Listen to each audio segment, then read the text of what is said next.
Salut à tous les amis, j'espère que vous allez bien. On se retrouve aujourd'hui, vendredi 10 avril, pour une nouvelle vidéo. Dans cette vidéo, on va parler un petit peu de ce qui se passe du côté du Barça, les retours de blessures éventuels pour les prochains matchs. On va aussi parler de l'actu. N'hésitez pas à vous installer tranquillement. La Ligue des Champions, la Liga, avec le derby de Barcelone ce samedi. On va revenir sur toutes ces informations. Installez-vous tranquillement, likez la vidéo, boostez la vidéo, commentez, partagez, abonnez-vous sur Twitch, YouTube et tous les autres réseaux sociaux. Avant de commencer la vidéo, petit instant promotion, il y a la Coupe du Monde qui arrive là. Il y a la Coupe du Monde qui arrive. Profitez-en pour prendre un petit maillot donc de sélection, que ce soit des sélections, on va dire, plutôt l'équipe de France, Espagne, etc. ou plutôt l'âme sud avec le maillot par exemple de l'Argentine, le Brésil, etc. Bref, tous les maillots, il y a même des maillots vintage. Il y a de tout, donc vous pouvez profiter de la promotion actuelle pour avoir des maillots gratuits en plus. Donc faites-vous plaisir, livraison gratuite, tous les détails en description. Faites-vous plaisir, faites plaisir à des proches, tout ça en vue de la Coupe du Monde. On y va pour la vidéo du jour, beaucoup de sujets à évoquer. Alors vous le savez, le FC Barcelone en ce moment enchaîne, communiqué de presse hier de la présidence du Barça, Rafa Yuste, pour évoquer l'arbitrage calamiteux dont le Barça a souffert contre l'Atlético de Madrid, avec notamment en ligne de mire la situation avec la main de Pubil dans la surface de l'Atlético de Madrid, avec un dégagement de Musso du pied, et puis le joueur espagnol qui prend le ballon de la main, le contrôle VAR, check VAR inexistant. On a l'impression en voyant les vidéos que l'arbitre ne s'est même pas rendu compte de ce qui se passait. Bref, une grosse erreur, ou en tout cas, on l'a vu contre Aston Villa Bruges l'année dernière, il y avait eu penalty. On a vu une autre situation Bayern à Arsenal, ça n'avait pas été sifflé, mais l'arbitre avait post-match expliqué que c'était une erreur enfantine et qu'il aurait dû siffler penalty. Bref, c'est un sacré bordel, il y a une certaine zone grise qu'il faudra de toute façon au niveau de l'UEFA régler une bonne fois pour toutes. En tout cas, grosse erreur d'arbitrage. La situation de Koubarsi qui prend le rouge, alors perso sur le moment, moi je vous l'avais dit, même en vidéo, pour moi c'était rouge parce que Koubarsi le touche, même si on le sait qu'il ne veut pas le toucher, mais il le touche, c'est rouge. Après avoir revu quelques vidéos avec des angles différents, il y a quand même beaucoup plus de doutes, parce qu'on voit Giuliano Simeone plein de vis, laisser tendre le pied pour éventuellement se faire toucher. Et surtout parce qu'il n'a pas le contrôle du ballon. On le sait, quand il y a annulation d'une action manifeste de but, c'est rouge. Mais quand tu n'as pas le contrôle du ballon, on peut se poser la question.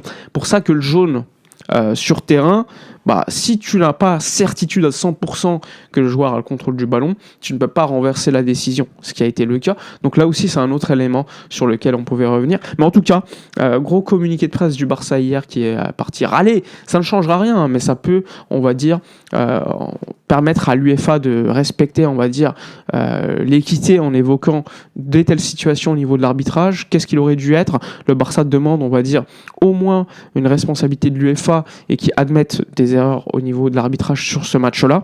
Même si sportivement, ça ne va rien changer, on peut avoir ensuite des on va dire, suspensions, entre guillemets, sanctions à l'encontre de l'arbitre VAR, mais également de l'arbitre sur le terrain. Il faut savoir que l'arbitre VAR, c'est un arbitre allemand bien connu, le Bayern Munich et d'autres clubs allemands. Je crois qu'il y avait un match contre Leverkusen. Bref, il est tout le temps critiqué en Allemagne pour sa qualité des décisions au niveau VAR. Ça parle de drame et de scandale au niveau de l'arbitrage en Allemagne aussi. Donc c'est pas la première fois et c'est pas une surprise que cet arbitrage est tout simplement pas au niveau, on le sait. Mais bon, encore une fois, pas la peine de rentrer dans des théories du complot, à mon avis. Même si on le sait, c'est plus facile de râler au niveau européen quand le Barça est favorisé, mais quand le Barça est défavorisé, on vanne, c'est silence radio, on nous parle encore du Chelsea 2009 pour légitimer ça. Bref, on a l'habitude maintenant dans les gros matchs de Ligue des Champions, c'est systématiquement pareil, surtout que l'action de Giuliano Simeone, on l'a vu pour Vitinha contre Gundogan il y a quelques années, pas de pénalty sifflé, mais bon, on le sait maintenant, les gens sont assez, on va dire, hypocrites sur certaines situations dans le football, que ce soit du côté du Barça ou ailleurs. Ensuite, qu'est-ce qui se passe actuellement ? Il y a De Jong qui s'est entraîné hier avec le groupe. Il devrait être bien dispo pour le match contre l'Espagnol de Barcelone ce week-end. Donc pas de surprise pour ceux qui suivent un petit peu l'actualité au jour le jour. On devrait avoir la semaine prochaine d'ailleurs un milieu de terrain en Ligue des Champions composé de Pedri et de Frenkie de Jong pour assister normalement soit Olmo, soit Fermin Lopez, soit les deux, puisque Rashford à l'extérieur pourrait être, on va dire, mis sur le banc. De toute façon, là, ça va être objectif remontada. Je ne sais pas si vous avez vu sur les réseaux, mais il y a la photo de profil de Yamal qui est un petit peu partout.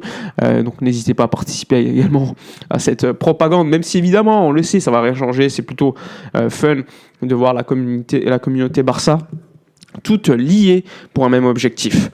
Ensuite, on peut évoquer aussi, donc au niveau des rumeurs mercato, il y a la rumeur Julián Álvarez, Sport en parle ce matin en disant que le Barça, la semaine prochaine, a prévu d'entamer des discussions avec l'Atlético de Madrid, en sachant que ça va être ultra compliqué, mais ils espèrent que le joueur pourrait, on va dire, ouvrir la porte, parce que s'il refuse une prolongation, l'Atleti pourrait ouvrir la porte, mais encore une fois, à un prix super élevé, sachant qu'il y a aussi d'autres clubs intéressés. Mon point de vue sur la question, vous le connaissez, pour moi, c'est très compliqué, parce que j'estime que l'Atleti va demander un prix super élevé, que le Barça, forcément, peut, mais ce serait sacrifier, on va dire, un mercato tout entier, limite sur 1 ou 2 joueurs en grand max, alors qu'on a besoin peut-être de 4-5 joueurs au total, donc je ne sais pas si c'est le plus pertinent.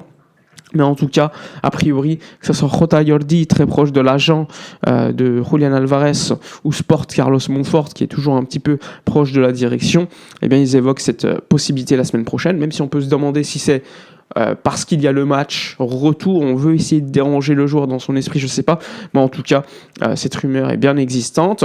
Il y a eu également cette semaine réunion Lewandowski avec l'AC Milan. Je l'ai dit plusieurs fois, même si le Barça a comme plan de le prolonger d'1 an avec un salaire moindre, pas sûr qu'il accepte. Il doit encore prendre une décision quand il aura toutes les propositions de tous les clubs européens sur la table. Perso, j'estime toujours qu'on est plus proche d'un départ de Lewandowski qu'une prolongation de contrat. Mais encore une fois, on verra. Concernant Bastoni, encore une fois, il n'y a pas de news, je vous l'ai dit, on pose souvent la question. Je vous ai dit, l'agent a déjà un accord sur tous les éléments, prime, salaire, etc. avec le Barça. Maintenant, il faudra que le joueur donne son OK total, et a priori, il donnera son OK total seulement si l'Inter de Milan et le Barça se mettent d'accord. Pour l'instant, pas d'informations, puisqu'il n'y a pas eu de contact entre l'Inter de Milan et le Barça pour l'instant. Il pourrait y en avoir d'ici les prochaines semaines. En tout cas, ça reste la priorité du Barça. On le sait qu'il y a des options. Pour ceux qui étaient en live, j'en avais parlé. Il y a Ndika, il y a Gvardiol, il y a Schlotterbeck. Il y a plein de défenseurs centraux qui font partie de cette fameuse shortlist du Barça. Donc là aussi, à voir. En tout cas, le Barça a déjà un petit budget au niveau défenseur central gaucher. On le sait, tout le monde le sait. Maintenant, le Barça veut se renforcer tantôt en neuf, tantôt en défense centrale. Et ça met un petit peu l'accent sur ce qu'on a pu voir en Ligue des Champions, où défensivement le Barça est en mission de suicide constamment avec une ligne très haute, et ça on le savait, c'est pas une grande surprise.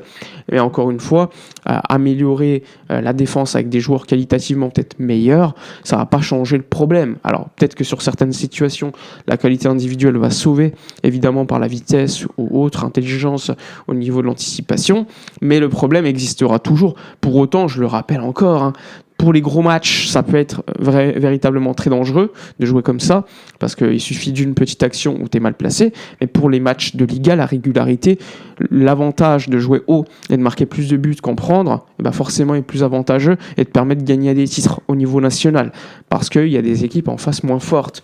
Et je le rappelle souvent, aujourd'hui le Barça en Liga, je crois que c'est la 2e ou 3e meilleure défense du championnat, est très proche des premiers, que ce soit l'Atlético ou le Real.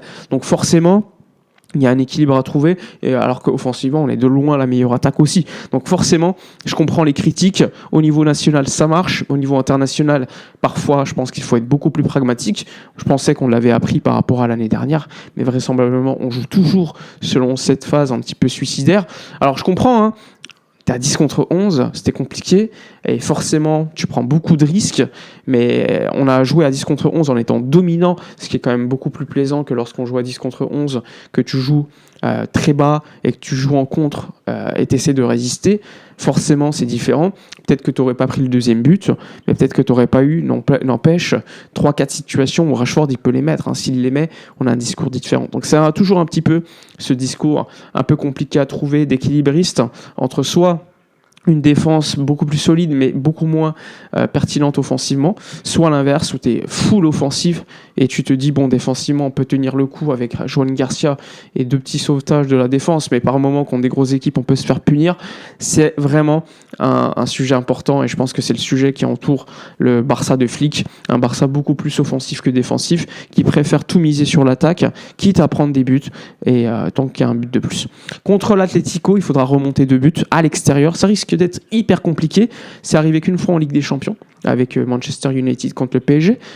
Perso, je vais pas vous dire que j'y crois. Enfin, j'y crois parce que c'est possible, mais je sais que c'est compliqué. Mais on y croit. Il faut y aller. Le Barça peut remonter 2 buts contre l'Atlético. On va pas se mentir. Maintenant, il faudra une bonne défense, une bonne attaque efficace.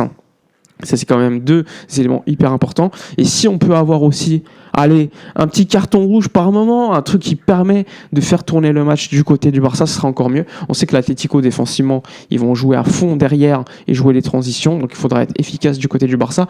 Parce qu'honnêtement, en première mi-temps, à 11 contre 11, je pense que contre l'Atlético, on doit en mettre 1 ou 2. Honnêtement, avec un Rafinha, je pense que ça rentre. Voilà ce qu'on peut dire sur les infos de la journée.